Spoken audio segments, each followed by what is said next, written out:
کہ بیسکلی جس شخص کے اوپر جتنی بڑی ذمہ داری ہوتی ہے تو اس کو ایک تو احتیاط بھی اتنی کرنی چاہیے، اس کو اس کے ساتھ ساتھ اس ذمہ داری کو ادا بھی اسی طریقے سے کرنا چاہیے، اور یہ بھی سوچنا چاہیے کہ اس پر اس کا حساب بھی ہوگا، مطلب جتنی کڑی ذمہ داری اتنا زیادہ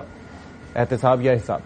اب یہ جس طرح سے آپ نے بات کی نا کہ ہوا، تو ایک شخص جو کہ الٹیمیٹ باس ہوتا ہے اور شخص جو اس چیز کا پرچار کرتا ہے کہ آئی ایم دا باس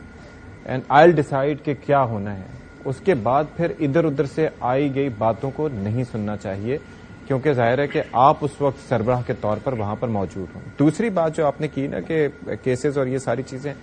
9 مئی کے بعد کے جو واقعات ہیں، آپ کو پتا ہے کہ آپ بھی جیل سے ہو کے آ چکے ہیں اور بڑا مشکل آئی ایم شیور کے وقت آپ کا رہا، اللہ تعالیٰ ایسا وقت کسی کو نہ دکھائے، لیکن وہ ایک ایسی چیز تھی، اللہ نے گزار دیا، اور آپ یہ دیکھیں کہ وہ ایک ایسی چیز تھی کہ ایسے واقعات پاکستان میں ہم نے اس سے پہلے نہیں دیکھے۔ تو جو لیڈرشپ ہے اس کو بہت زیادہ احتیاط کی بھی ضرورت ہے آگے بڑھنے سے پہلے۔ اس میں کوئی دو رائے نہیں ہے، اس میں کوئی دو رائے نہیں ہے کہ ملک ایک ایسا ملک ہے جو 24-25 کروڑ کا ملک ہے، نیوکلیر ملک ہے، اور اس میں ہماری دشمن جو بے شمار ہیں اس کی اس ملک پہ نظر ہے، اور وہ یہ چاہتے ہیں کہ ملک اندر سے جو ہے یہ مشکلات کا شکار ہو، اس کی فالٹ لائنز پہ وہ کام کرتے ہیں، سنی شیعہ پہ وہ کام کرتے ہیں، پشتون پنجابی پہ اور بلوچ یا سندھی پہ اور اس طرح کی چیزوں پہ وہ لوگ کام کرتے ہیں، سیکٹرینزم پہ کام کرتے ہیں، اور ان کو یہ بھی پتا ہے کہ اس ملک کو ویک کرنا ہے تو اس کا ایک ادارہ ہے جس کو آپ اس کو ہٹ کریں گے تو ملک ویک ہوگا، وہ ہے ہماری آرم فورسز، اور اس کا تو برملا اظہار عمران خان صاحب نے بارہا کیا ہے کہ ہمارے ملک کو اگر مضبوط کرنا ہے تو ہماری فورسز کو مضبوط کرنا ہے۔ تو دیکھیں جب دونوں طرف ایک ہی سوچ ہے، عمران خان صاحب نے بارہا یہ کہا کہ اس ملک کی فوج کو مضبوط کرنا ہے، اداروں کو مضبوط کرنا ہے، پھر وہ ملک کے لیے کام کرتے ہیں، دوسری طرف بھی لوگ ملک کے لیے جان ہتھیلی پہ رکھ کے لڑ رہے ہیں بارڈر پہ، اس وقت بھی مشکل صورتحال کا ہمیں سامنا ہے، روز جنازے آ رہے ہیں، ابھی آپ نے دیکھا حمداللہ صاحب کے ساتھ کیا ہوا، اللہ نے ان کی جان اللہ کے کرم ہے بچے۔ تو جب ہم سب ایک سوچ کے وہ متحمل ہیں کہ بھئی اس ملک کو آگے لے کے جانا ہے اور ہمارے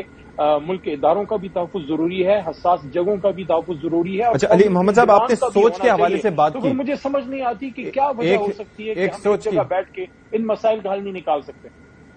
بات نہیں کر لیتے۔ ٹھیک ہے، اچھا میں یہ کہہ رہا تھا کہ آپ ایک سوچ کی بات کر رہے ہیں، تو یہ جو لیول پلینگ فیلڈ کے حوالے سے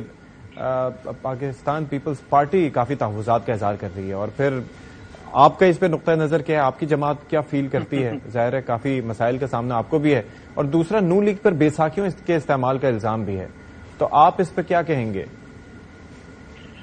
دیکھیں سب سے پہلی بات تو یہ ہے کہ میں سمجھتا ہوں کہ پیپلز پارٹی اور نون لیگ کو نورا کشتی بند کرنی چاہیے۔ مل کے حلوہ کھایا ہے، اب ان کے پیٹ میں مروڑ اٹھ رہا ہے۔ آپ نے جو مل کے حلوہ کھا رہے تھے اور ایک ٹھیک ٹھاک پرفارمنگ حکومت کو آپ نے ایک مل ملا کے آپ نے ایک گیم ڈالی اور لوگوں کو بندے توڑے ہمارے، اور آپ نے رات 12 بجے حکومت عمران خان کی جو ہے وہ گھر بھیجی۔ آج جتنی مہنگائی ہے، کیا ہمارے دور میں 300 کا ڈالر تھا؟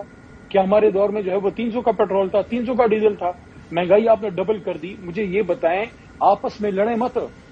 آپ آ کے دونوں جماعتوں کے مین لوگ بیٹھ کے ایک تو قوم سے معافی مانگے اور وضاحت کریں کہ آپ کر کے کیا گئے ہیں، آپ نے اس ملک کو کدھر چھوڑ کے گئے ہیں۔ یہ جو آئے ہیں نگران، ان کی تو کیپیبلٹی ہی نہیں ہے، نہ ان کی کیپیسٹی ہے، نہ ان کے پاس مینڈیٹ ہے، نہ یہ ان کا کام ہے۔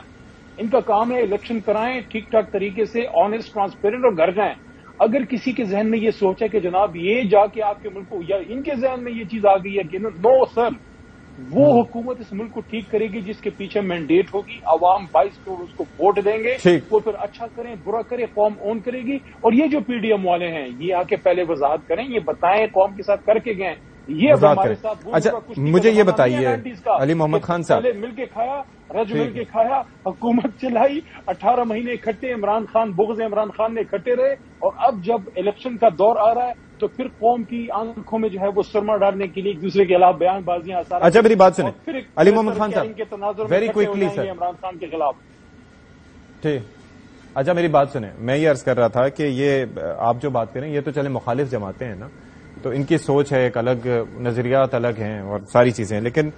یہ جو اپنے ہیں یہ کیا کریں؟ ایک صاحب جن کو آپ نے پہلے وزیر اعلیٰ بنایا، پھر اس کے بعد وزیر دفاع بنایا، اب وہ دعوے کر رہے ہیں کہ جی 2 مہینے میں آپ کی پارٹی کو ختم کر دیں گے، تو آپ مسکرا رہے ہیں اس بات پہ، اس پہ تو دکھی ہونا چاہیے آپ کو، تو کس بنیاد پہ وہ یہ دعویٰ کر رہے ہیں؟ میں یہ کہہ رہا ہوں کہ ہمارے بڑے بزرگ کہا کرتے تھے کہ اللہ ہمارا خاتمہ بالخیر کرنا، تو یہ آخری عمر میں یا بزرگ سینئر عمر میں خٹک صاحب کو پتہ نہیں کون سی یہ ان کو کوئی بددعا لگی ہے، کیا ہوا ہے ان کو، ٹھیک ٹھاک عزت میں تھے اور اب کہہ رہے ختم. یا ختم کیوں کریں گے یار، آپ ختم کرنا چھوڑیں، آپ اپنا ایجنڈا لے کے جائیں، آپ لوگوں کے سامنے اپنا پروگرام لے کے جائیں اور آپ ان کو بتائیں کہ جناب اب میں یہ کرنا چاہتا ہوں آپ کے صوبے کے ساتھ. تو پھر آپ دیکھیں کہ آپ کے ساتھ عمران خان کا نام نہ ہو اور آپ کو اپنے نوشہرہ میں کوئی ووٹ دے دے. دیکھیں یہ بڑی ہی بچکانہ سی باتیں ہیں. اگر میں آج یہ کہوں کہ میں فلانے کو ختم کر دوں گا، میں یہ ختم صرف اللہ کر سکتا ہے. عوام کی طاقت سے آپ آئیں اور اپنا ایجنڈا پروگرام دیکھیں، اور بغض عمران میں نہیں،